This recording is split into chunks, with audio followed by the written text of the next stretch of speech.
Hello. Welcome to ActionNET tutorial provided by Spin.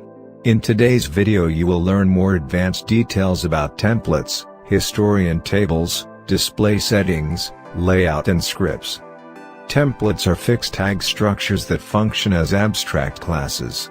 The object is template instance or another specific type of tag, such as digital, analog or text. We use templates when these fixed structures will repeat themselves. So, by creating a template with 10 tags, and 5 objects from that template, you have 50 tags. That way, you only need to register a template once, and instantiate it as many times as you want.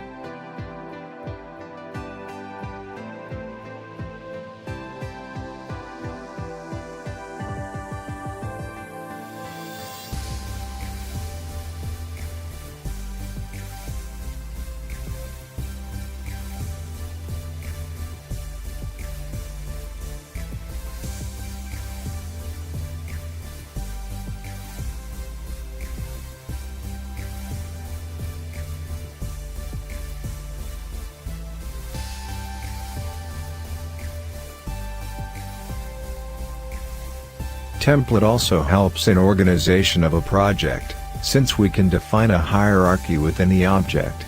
This makes it easier for someone else to use the project without knowing it entirely. Just know that the hierarchical levels are separated by a dot, and with the help of ActionNET's IntelliSense, any minimally trained user will be able to use the project.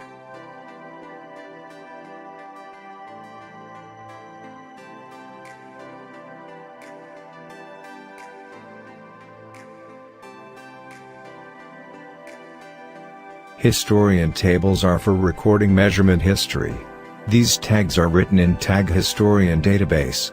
To configure them, go to Edit, Tags, Historian and click New to create a new table.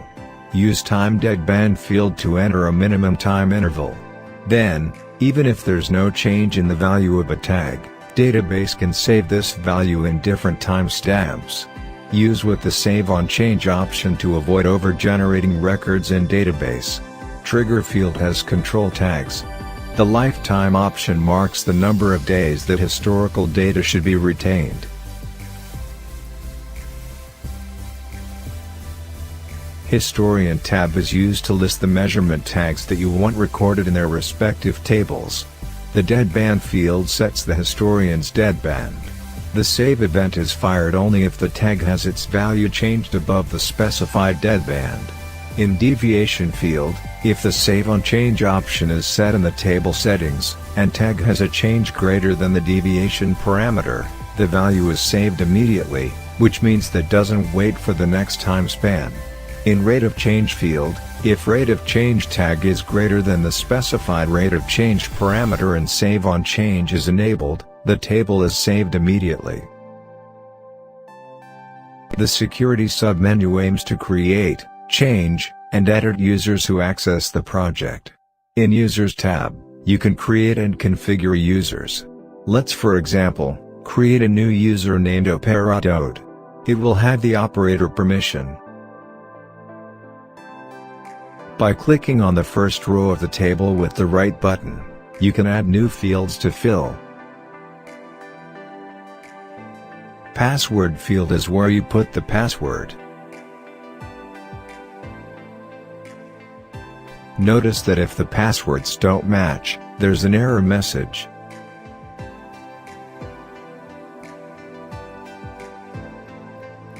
And password end, a tip to help remember the password. Policy is the usage policy for this user.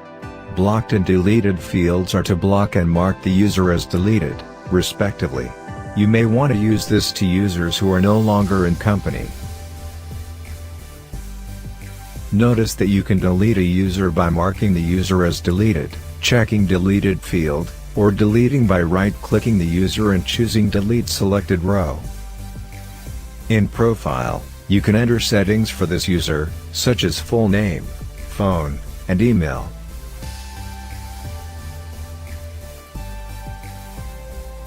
In Permissions tab, you set permissions for each type of user. There are the permissions fields in Edit and Run. To select these permissions, click the desired field and check the options you want.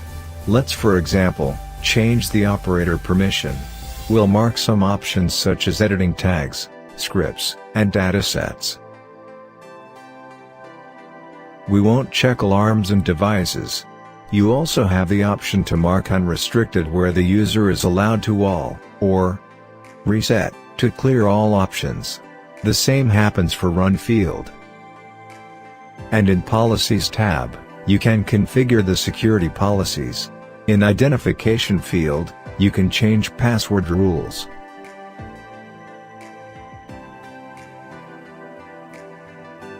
You select Design option if you want to impose a timeout for the runtime session. And in Session, it's selected if it will cause an automatic log off, and then enter the appropriate values for inactivity minutes and duration hours. Let's switch users to verify this security. Click on the key symbol and we will change the user. Notice that I still can access tags or scripts submenu. But when I try to access the alarms submenu, the lock message appears.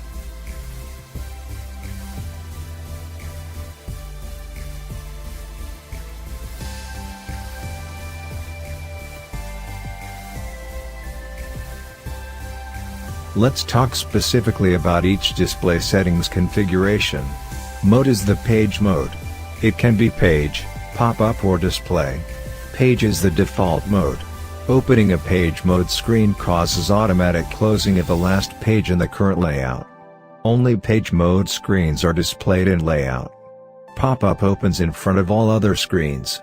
When you open a new page, by default, all the pop-ups that are displayed are closed. Controls on other screens are available while pop-ups appear.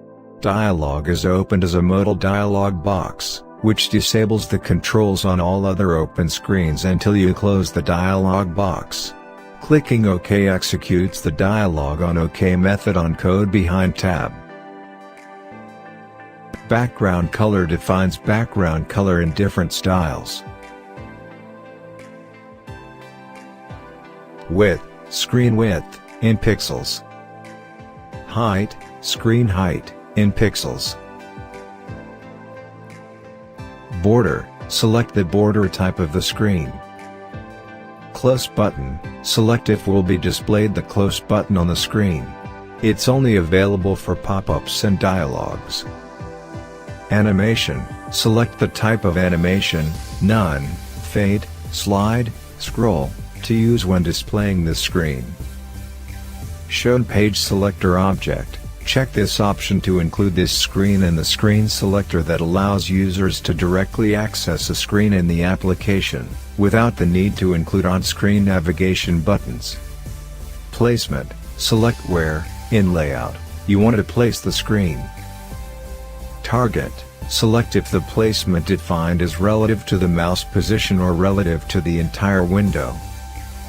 Dialog buttons, select the control buttons you want in dialog box. Available for dialogues only. Title, enter a title that will appear at the top of the screen.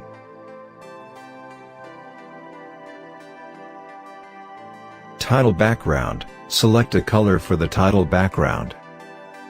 Stays open on page change. Leave the pop-up window open when the user clicks on something that opens a different screen. Stays open after losing focus. Leave the pop-up window open when the user clicks on another screen. Left, enter the distance between the left margin of the layout and the position where the left side of screen should appear, in WPF units. Top, enter the distance between the top of the layout and the position where the top of the screen should appear, in WPF units. This two are only available for canvas layouts. Layouts are the layout diagrams presented together. To calculate the dimensions of each display in a layout, you must know the full size of the display at each display. An example of a layout is one that contains a header, a main screen in center, and a footer. It's known that the total size is 1680 by 990. The header and footer should be the size of all horizontal part of the screen, so it has size 1680.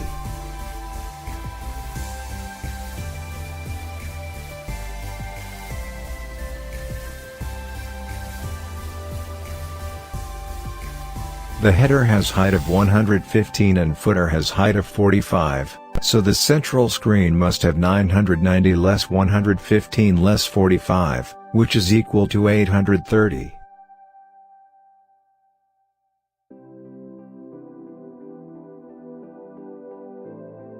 Finally, in scripts, the difference of a task for a class is that a script registered as task will run according to the trigger or with the period configured for it. A script registered as class will run only when another code calls it.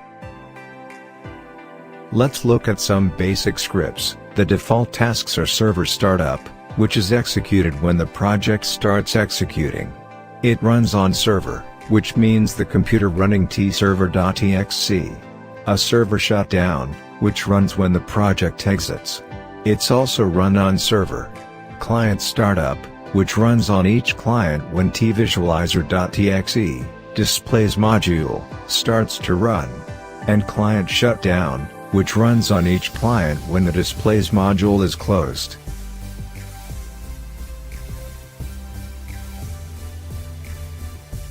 In classes, server main is already standard by default, which is a library of methods available for all server tasks and clients. And client main, which is a library of methods available to all client scripts.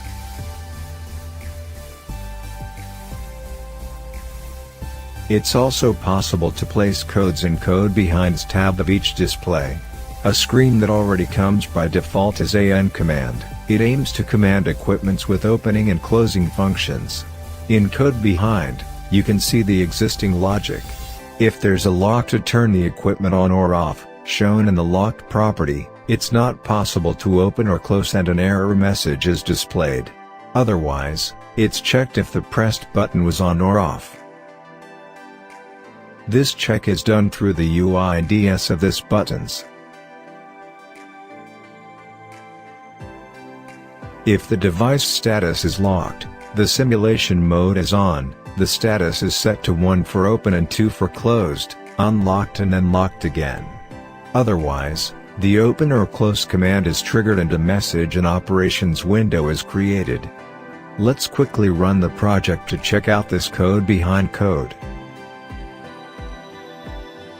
We will use the same project that was used in making new symbol video. If there's any lock-in on or off, the message will be displayed.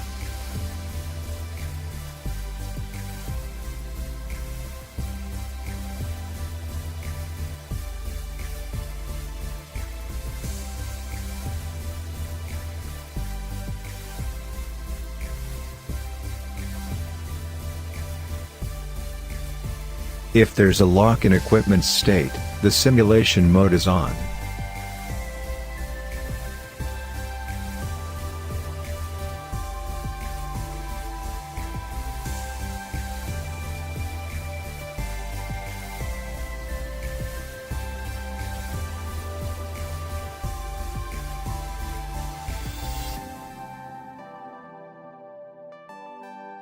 And if there's no lock, the command is triggered and the message is displayed on operations screen.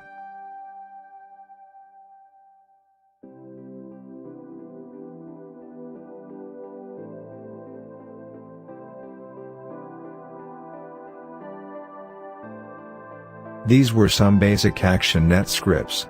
There are more options, and remember, you have the freedom to write others. Thank you very much for your attention. See you in the next ActionNET tutorial provided by Spin. If you have any question, please contact us.